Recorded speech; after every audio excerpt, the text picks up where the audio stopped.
डरना मत कि इष्ट देव को ये पसंद, क्या पसंद है? अनन्य चिंतन।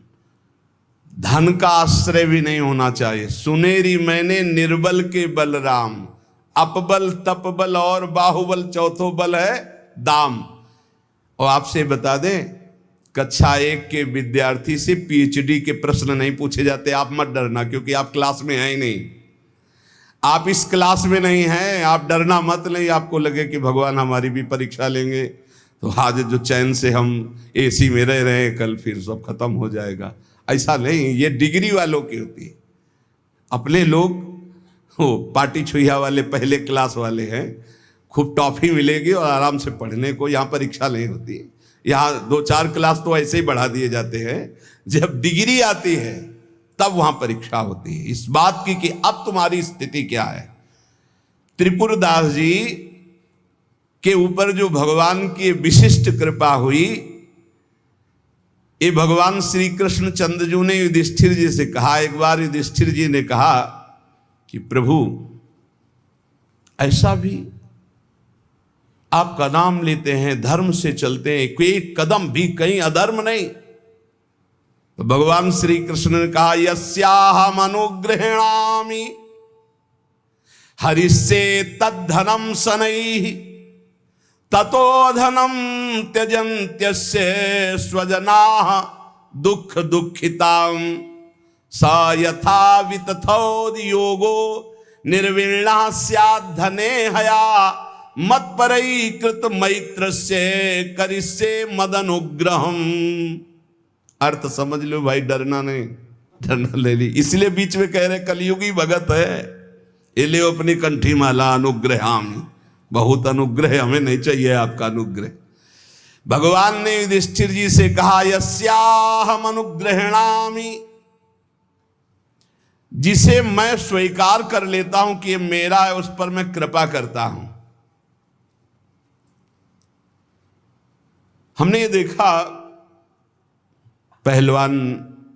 पहलवानों से भी मिले हैं, वो कुश्ती में अपने जन को वहीं पीटते हैं जहां से कमजोर होते हैं। जैसे यहां मारा, बोले अब 1000 बार यही मारेंगे, वो 1000 बार मारेंगे यही थपाड़ा, 1000 बार मार के फिर गिरा के टिहुना से मारेंगे यहां। और जब टिहुना सह गए तब कहेंगे हाँ ठीक है लड़ो, क्योंकि हमने पक्का कर दिया अब यहां तुम्हारे कोई मारे तो तुम फेल नहीं होगे। ऐसे कुछ जगत गुरु श्री कृष्ण हैं। हमारा ये पार्षद कमजोर कहां से हो सकता है?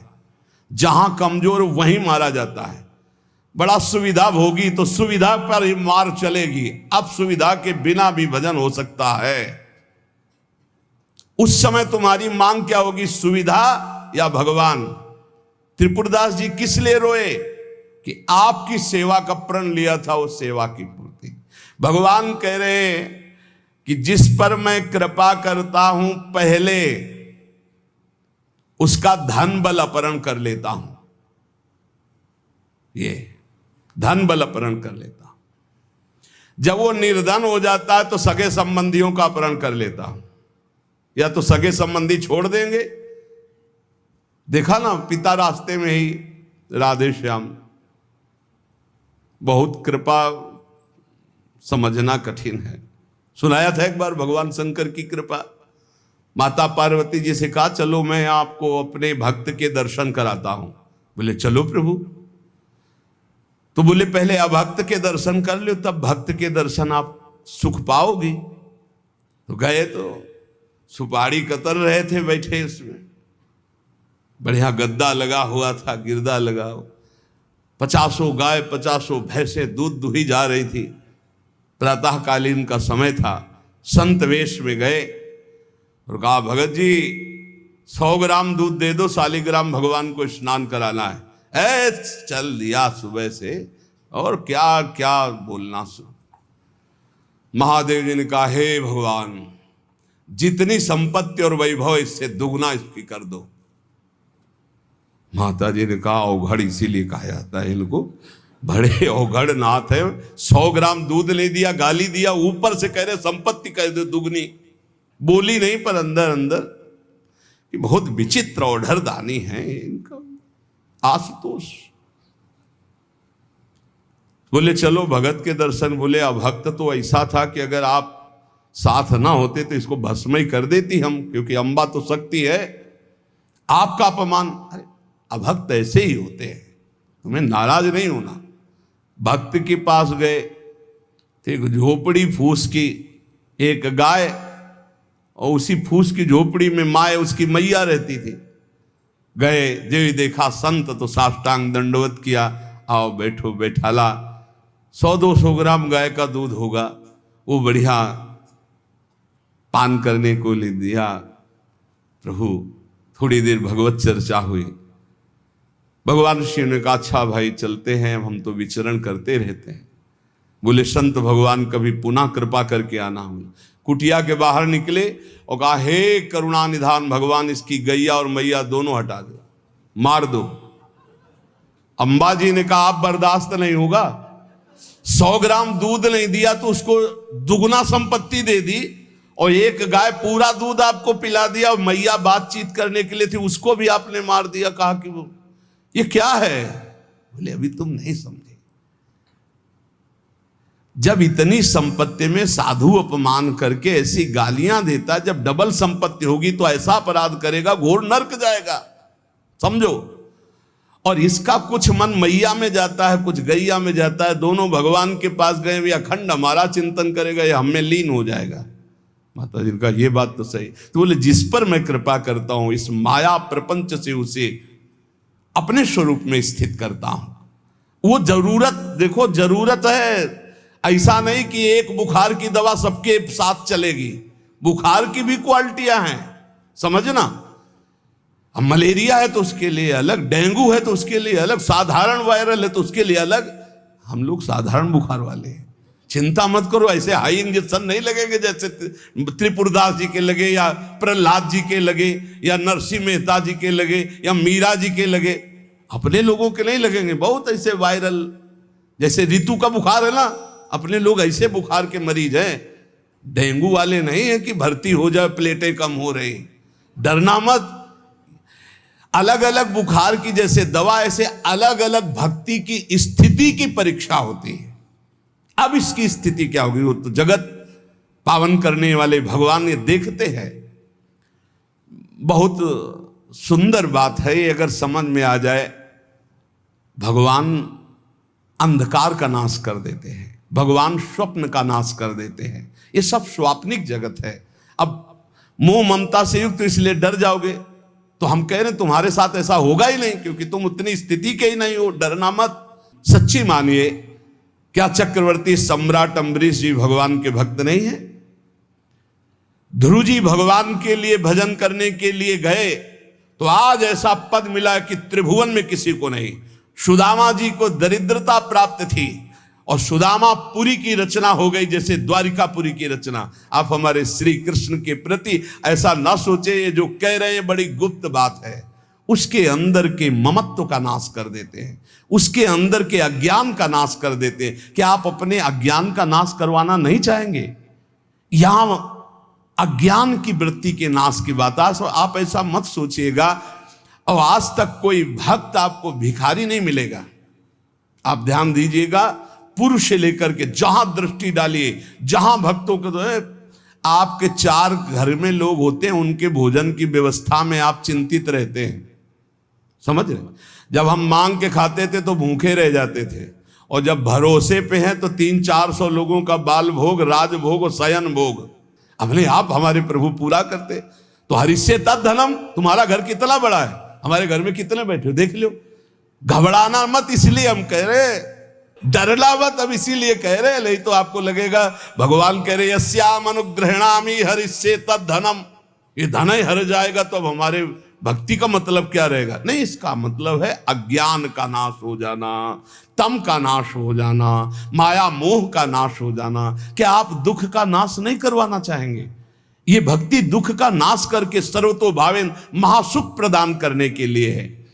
ततो धनम त्यजन्त्यस्य स्वजनाहा दुख दुखितम, भगवान कह रहे हैं। फिर उसके परिवार वाले उससे प्यार नहीं करते। क्या झूठे प्यार में फंसे रहकर जिंदगी गंवाना चाहोगे? क्या आप ये नहीं जानोगे कि तुम्हें कोई प्यार नहीं कर रहा? क्यों झूठ में जीवन व्यतीत करना चाहते हो? सच्ची, कोई प्यार नहीं कर रहा, कोई प्यार नहीं। अपने सुख के लिए प्यार कर रहा है, कोई तुम्हें प्यार नहीं कर रहा। तो भगवान कह रहे हैं मैं परिवार से भी उदासी पैदा, कोई उसको प्यार नहीं करता। असलियत में आ गई बात कि कोई प्यार नहीं करता। फिर कह रहे हैं कि जब वो व्याकुल चित्त हो जाता है, कोई उसे प्यार नहीं करता, ऐसा लगता है सब मुझे छोड़ दिए, तब मैं एक रास्ता देता हूं अपने भगवत प्रेमी महात्मा का। वो विशुद्ध संत से मिलता है, और जब संत से मिलता है तब मैं उसे अपनी कृपा से ऐसा सराबोर कर देता हूं, अनुग्रह की वर्षा कर देता हूं, और वो मेरे में डूब जाता है। महाभागवत, जन्म जन्मांतर के पापों का नाश करके महान सुख की प्राप्ति। ये है रहस्य हमारे प्रभु का, जो भक्तों के जीवन में जगह जगह पर दुख दिखाई देता है। वो हर मोड़ में ईंट खड़ी कर देते हैं, इधर चल सीधे। ये इतना फिसड्डी मन है कि अगर वो कृपा न करे तो माया में फंसा रहे, पर वो ऐसे ईंट रखते चले जाते, निकल मेरी तरफ बढ़कर आ जा। प्रेम शब्द संसार में सार्थक नहीं है, धोखा है। यहां संसार में कोई किसी से प्रेम नहीं करता, कोई नहीं करता। अपने स्वार्थ की पूर्ति के लिए ही यहां प्रेम शब्द का प्रयोग किया जाता है। प्रेम केवल सच्चिदानंद से होता है, क्योंकि प्रेम कामना रहितम, प्रेम में कामना नहीं होती, और यहां बिना कामना के प्रेम नहीं होता, इसलिए वो प्रेम नहीं है। वो राग है, वो मोह है, वो आसक्ति है, वो काम है, प्रेम नहीं है। प्रेम सच्चिदानंद में होता है, क्योंकि प्रेम सूक्ष्मतरम, और यहां स्थूल शरीर को लेकर प्रेम किया जाता है। स्थूल शरीर को लेकर, जो स्थूल को लेकर किया जाता है वो राग होता है, प्रेम नहीं होता। जो कामना को लेकर किया जाता है वो राग होता है, प्रेम नहीं होता है। और ये क्रिया स्वरूप है, और प्रेम अनुभव स्वरूप है। प्रेम अनुभव स्वरूपम, और ये क्रिया स्वरूप है। इसमें क्रियाएं होती हैं, तो ये क्रियाएं मोहाशक्ति से होती हैं। प्रेम अनुभव स्वरूपम, वो हृदय का विषय, अनिर्वचनीयम, इसमें वचन बोलते हैं। जहां एक दूसरे के प्रति मैं तुम्हें बहुत प्यार करता हूं, क्यों? उसको प्रभावित करके अपनी वासना की पूर्ति करना है। इसलिए चाहे कोई वासना हो, कोई स्वार्थ हो, कोई किसी से मित्रता करता है तो बीच में गंदगी होती है, निज सुख गंदगी होती है। अपनी भावना को पोषण करना, अपने स्वार्थ का पोषण करना, अपनी वासना का पोषण करना, अगर ये गंदगी निकल जाए तो सच्चिदानंद प्रेम कहीं भी कर ले तो भगवान की प्राप्ति हो जाए। पर स्वसुख वांछा रूपी गंदगी का त्याग, जो अपने सुख को भोगने के लिए दूसरे से प्यार का शब्द प्रयोग किया जाता है, ये राग है, ये काम है, मलिन वासना है, ये प्यार नहीं है, ये मदांध है। को आ मदांधो मदनातुरोवा, ये काम से व्याकुल पुरुष ऐसा बोलता है, अपनी कामना की पूर्ति। काम का तात्पर्य केवल एक जनेंद्रिय जन्य नहीं है, हर इंद्रिय की कामना से युक्त होकर जो किसी से बोला जाता है मैं तुम्हें बहुत प्यार करता हूं, ये केवल वासना का केवल सूचक है। क्योंकि अनिर्वचनीयम प्रेम स्वरूपम, प्रेम कभी कहा नहीं जा सकता कि मैं तुम्हें बहुत प्यार करता हूं। इसलिए प्रेम सार्थक होता है सच्चिदानंद भगवान में। प्रेम शब्द केवल लगता है भगवान में, और यहां जो भी होता है वो राग होता है, काम होता है, आसक्ति होती है, मोह होता है। प्रेम शब्द श्री भगवान में सार्थक होता है, समझ लीजिए। जहां भी प्रेम कोई कहे कि हम आपसे प्रेम करते, तो समझ लेना बहुत कोई न कोई स्वार्थ बुद्धि है, कोई न कोई वासना बुद्धि है, कोई न कोई अपने सुख की बात ये देख रहा है मेरे में, इसलिए कह रहा है मैं तुम्हें बहुत प्यार करता हूं। प्रेम विशुद्ध होता है, कामना मलिन होती है। प्रेम निस्वार्थ होता है और कामना स्वार्थ युक्त होती है। यहां कौन निस्वार्थ प्रेम करता है? यहां कौन विशुद्ध प्रेम करता है? उज्जवल होता है प्रेम, और काम मलिन होता है। प्रेम इंद्रियातीत है और काम इंद्रियों से होता है। तो ये प्रेम सार्थक होता है सिर्फ श्री भगवान में। जो आपको बोले कि मैं आपको बहुत प्यार करता हूं, तो समझ लेना ये वासना का खेल खेलने का षड्यंत्र है, ना कि प्रेम। आज इसी षड्यंत्र में फंसकर अपने चरित्र को, अपने जीवन को दूषित किया जाता है और कहा जाता है प्रेमी हैं हम। प्रेमी प्रेम शब्द को कलंकित किया जाता है। वही प्रेमी हितधाम में थे तो एक जोड़ी आई, उन्होंने कहा कि हमने लव मैरिज किया है, आशीर्वाद दीजिए। बढ़िया है। एक साल बाद अकेले दिखाई दिया। हमको भाई अकेले आए आप? बोले तलाक हो गई है। यह है प्रेम। दूसरा मिल गया कोई स्वार्थ पूर्ति के लिए, उससे अच्छा अपनी भावना में, खत्म प्रेम। स्वार्थ की पूर्ति को संसार में प्रेम कहा जाता है। इसलिए प्रेम शब्द को गंदा ना करो। प्रेम केवल अंतर में विराजमान निरंतर जिनकी सत्ता है उन श्री भगवान से होता है। जब प्रेम होने लगता है तो दूसरी समस्त वस्तुओं से, समस्त स्थितियों से मन हटने लगता है। केवल प्रीतम ही प्रीतम सुहाते हैं। ऐसा कामी पुरुष को भी होता है, ऐसा कामिनी को भी होता है। बस बिल्कुल नजदीकी है काम और प्रेम में, पर प्रेम निर्मल भास्कर है और ये घोर अंधकार है। इसलिए गोस्वामी जी ने बहुत समझ कर मांगा कि काम ही नारी प्यारी जिम, लोभी जिम प्रिय दाम, तिमि रघुनाथ निरंतर प्रिय लागो मोहिराम। हमारा आपसे प्रीता कैसी हो? जैसे कामी पुरुष की कामिनी में होती है, जैसे कामिनी की कामी पुरुष में होती है, ऐसे हे नाथ मेरी चित्तवृत्ति निरंतर आप में लगी रहे। प्रेम तभी माना जाता है जब अपनी शुद्ध भूल जाए और केवल प्रेमी की याद रहे। और यहां अपनी शुद्धि रहती है। अपनी शुद्धि के द्वारा अपनी वासना की पूर्ति को यहां प्रेम कहा जाता है। इसलिए नाटक है, प्रेम नहीं है। बिल्कुल कोरा नाटक है। बहुत विचित्र विचित्र गति, बहुत विचित्र गति। प्रेम उसे है कि हम आपसे प्यार करते हैं, यदि आप वहां सुखी हो तो जाओ, भगवान तुम्हें सदैव सुखी रखें, कभी तुम हमारी तरफ मुड़कर मत देखना, तुम आनंदित रहो, तुम सुखी रहो, आनंदित रहो। प्रेम का स्वरूप समझना बड़ा कठिन है। यदि मेरे देखने से तुम्हें दुख होता, मैं कभी तुम्हारे सामने नहीं आऊं। तुम सुखी रहो, तुम आनंदित रहो, तब माना जाए थोड़ा सा प्रेम उज्जवल हो रहा है, निर्मल हो रहा है। वासना का भूत, उसे प्रेम कहा जाता है। प्रेम केवल प्रीतम अपनी भी शुद्ध भूल जाए, अपनी भी शुद्ध भूल जाए, या अपनी ही शुद्ध की पूर्ति के लिए प्रेम शब्द का प्रयोग किया जाता है। प्रेमी केवल प्रीतम की बात करता है, केवल प्रीतम की बात सुनता है, केवल प्रीतम को देखता है। चारों ओर प्रेम ही प्रेम। प्रेम की वृत्ति में कभी पूर्णता नहीं आती है कि मुझे पूर्ण प्रेम प्राप्त हो गया, ऐसा कभी नहीं आता। सदैव प्रेम में कमी का अनुभव होता है। मैं कहाँ उनको प्रेम करते हैं, मेरे में कहाँ ऐसा है कि मैं उन्हें प्रेम दे सकूं। मैं तो सब गुणों से हीन हूं। ये तो पता नहीं वो क्या देखते हैं कि हमसे प्रेम करते हैं।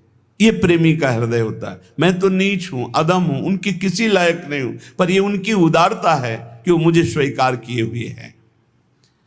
प्रेमी को अपने में सदैव कमियों का अनुभव होता है, अपने में उसको दोष दर्शन होता है, मैं इस लायक नहीं हूं।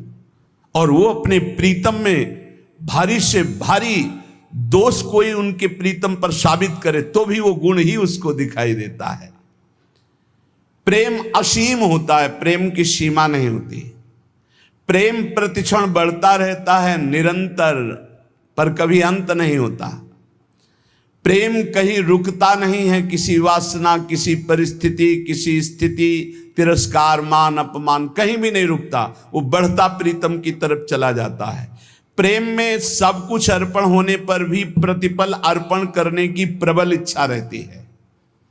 यहां तक कि प्रेमी स्वयं भी प्रेमास्पद के अर्पित हो जाता है, पर इस बात का उसको स्मरण भी नहीं होता कि मैं कितना समर्पित हूं। प्रेम वाणी का विषय नहीं है, प्रेम हृदय में रहता है, और वो हृदय हृदयेश्वर के पास चला जाता है तो उसका हृदय भी नहीं रहता। बहुत अद्भुत है ये प्रेम। प्रेम जिसके हृदय में उत्पन्न होता है तो ना मन रह जाता है, ना बुद्धि रह जाते हैं। मन बुद्धि प्रीतम के पास चले जाते हैं, केवल प्राण धड़कते रहते हैं। प्रेम बड़ी दुर्लभ वस्तु है, ये प्राण देने पर भी नहीं मिलता। ये जिसे मिल जाता है उसके समान त्रिभुवन में कोई सौभाग्यशाली नहीं। जहां कुछ भी अपने लिए चाह है वहां प्रेम शब्द का प्रयोग न किया जाए। स्वार्थ है, प्रेम नहीं। प्रेमी का सुख इसी में है कि मेरे प्रीतम कैसे सुखी हों, तत्सुख सुखित्वम। एक बार रहीमदास जी ने सुना कि श्री ठाकुर श्रीनाथ जी महाराज बड़े सुंदर हैं और बहुत कृपालु हैं, रिझवार हैं। फकीर वेश में रहते थे रहीमदास जी, और जन्म तो अन्य धर्म में हुआ था पर उपासना अपने श्री ठाकुर श्रीहरि की करते थे। श्रीनाथ जी यतिपुरा में गोवर्धन में विराजमान थे। आप जब आए दर्शन करने के लिए तो द्वार में ही ब्रजवासियों ने रोक दिया, जो द्वारपाल थे। देख के ही आप अंदर दर्शन करने नहीं जा सकते हो, फकीर वेश। ऐसे थोड़ी देर ठाकुर जी के दरवाजे पे खड़े रहे, झुंझला के बोले, ऐसी साहिबी और ऐसी बेकूफी, ऐसी साहिबी और ऐसी बेकूफी। साहब बुला रहे हैं और सेवक रोक रहे। अब सनकादि तो है नहीं कि जा 3 जन्म के लिए रोक दिया ना जय विजय ले, तो झुंझला के ही तो सनकादि ने साप दिया था। प्रभु के दर्शन की इतनी व्याकुलता, तो रहीम जी के हृदय में इतनी व्याकुलता थी कि उन्होंने कहा, ऐसी साहिबी और ऐसी बेकूफी। अच्छा, मैं म्लेच्छ शरीर में जन्मा इसलिए आप मुझे अंदर नहीं जाने देते, तो ये शरीर क्यों दिया था आपने? और चलो शरीर दिया था तो इच्छा क्यों की कि आओ मेरे दर्शन करने? मैं स्वयं इच्छा करके आया हूं। पहले सुनवाया, बड़े कृपाल हो, बड़े सुंदर हो, बड़े उदार हो, और बुलाया तो ऐसी साहिबी और ऐसी बेवकूफी, मुझे धक्का मार के बाहर किया जा रहा है कि मैं आपके दर्शन न कर सकूं। इतनी प्रशंसा सुन करके आया और आपका फकीर हूं, आपका हूं। हरि रहीम ऐसी करी ज्यों कमान सरपुर, खैच अपनी ओर को छाड़ दियो अति दूर। हरि तुमने तो ऐसा कर दिया जैसे धनुष करता है। धनुष खींचा अपनी तरफ जाता है तो बाण दूर निकल जाता है, खींचा अपनी तरफ धक्का मार के दूर भगा रहे हो कि मेरे दर्शन नहीं कर सकते। गोविंद कुंड पर आए और वहीं बैठ गए। अश्रु चलने लगे कि अगर ये प्रीति दी तो आपने धक्का मार के हमें दर्शन देने से क्यों इनकार कर दिया? क्यों बुलाया आपने? ऐसा क्यों मजाक किया मेरे साथ? मैं आपके लिए जीवन धारण किए हुई हूं और आपने धक्का लगा के बाहर करवा दिया। गोसाई जी के हृदय में एकदम व्याकुलता हुई, श्री विट्ठलनाथ जी के हृदय। और आपने कहा, किसी फकीर का अपमान तो नहीं किया यहां किसी ने? देखो कैसा भगवान का खेल होता है। तो उनका, हाँ, एक फकीर आए थे, उनको रोक दिया गया। अरे जल्दी खोजो, जल्दी खोजो, हृदय में दाह हो रहा है, जल्दी खोजो, कहीं दूर ना चले जाएं। ऐसा होता है, पक्का होता है। खोजा तो ये गोविंद कुंड में छतरी पे बैठे थे, आंसू चल रहे थे। दौड़ के जाके बताया और 1-2 पार्षद वहीं रुके रहे कि जाने ना पावे कि वो फकीर तो बैठे हैं गोविंद कुंड में। श्रीनाथ जी ने स्वयं कहा, जल्दी ले जाओ, प्रसाद मेरा ले जाओ, उनको पवाओ जा करके।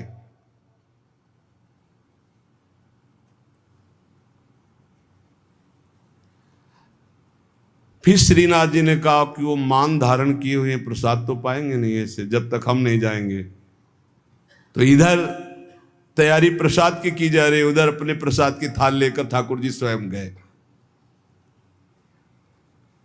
और कहा, बाबा प्रसाद पा। जी ही देखा, अब वो तो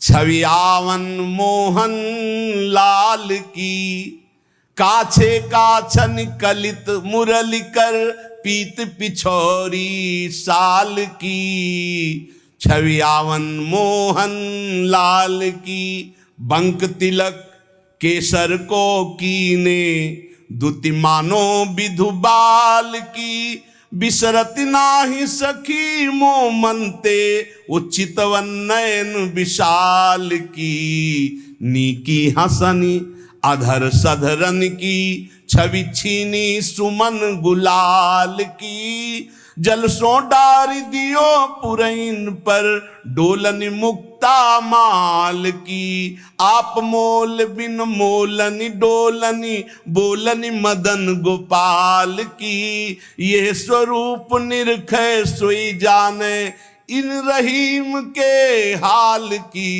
रहीमदास जी बेहाल हो गए। मंद मुस्कान तिरछी चितवन अलबेली चाल, है बाबा काहे को रो रहे हो, है प्रसाद पाले। कमल दल नेत्रों में नेत्र मिला के देखे, वहां तो धक्का लगा दिया, यहां स्वयं चल कर आ रहे हो। कमल दल नयनन की उन्मान, बिसरत नाही सखी मोह मनते, मंद मंद मुस्कानी। कमल दल नयनन की उन्मान। नजदीक आए, पालो प्रसाद। उन्होंने कहा खैंच चढ़न ढीली धरनी, कहो कौन है रीत। आज काल मोहन गही, वंश दिया की रीत। वाह महाराज, बड़ी विचित्र है आपकी लीला। पहले धक्का मारकर बाहर भगा देते हो, अरे वहीं दर्शन कर लेने देते, आपको यहां आने की क्या जरूरत थी। धक्का मारा क्यों, हटाया क्यों जब आना ही था। आपकी रीत समझना बड़ा कठिन है। थाल सामने रख, बाबा मेरे भोग की थाल है, पाओ। ये प्रीति देखते हैं, सिर्फ प्रीति देखते हैं। पीठ करके ऐसे बैठ गए, नहीं पाऊंगा। आपने धक्का क्यों लगवाया, दर्शन करने के लिए बुलवाया, फिर धक्का लगवा दिया कि नहीं तुम अंदर प्रवेश नहीं कर सकते। ठाकुर जी मना रहे हैं, बाबा पालो पालो। और बस जे भी ऐसे दोबारा मुड़े, अंतर्धान हो गए। ठाकुर जी के अंतर्धान होते ही अद्भुत वियोग, बड़ी ऊंची स्थिति के श्री रहीमदास जी महापुरुष हुए।